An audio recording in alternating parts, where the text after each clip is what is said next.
अथ श्रीनृसिंहस्तुतिः।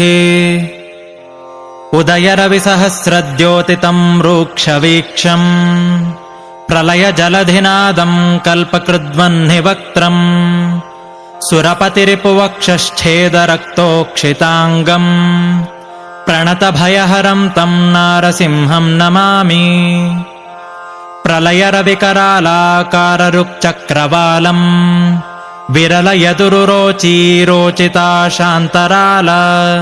प्रतिभयतमकोपात्युत्कटोच्चाट्टहासिन् दह दह नरसिंहासह्यवीर्याहितम् मे।